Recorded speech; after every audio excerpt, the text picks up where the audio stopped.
On PC and mobiles, I will show you in a few moments how to join Wanda software Discord server. It's the same method on both PC and mobiles.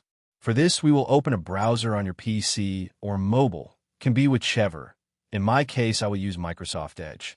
Now click on URL bar and type this URL to be able to join this Discord server.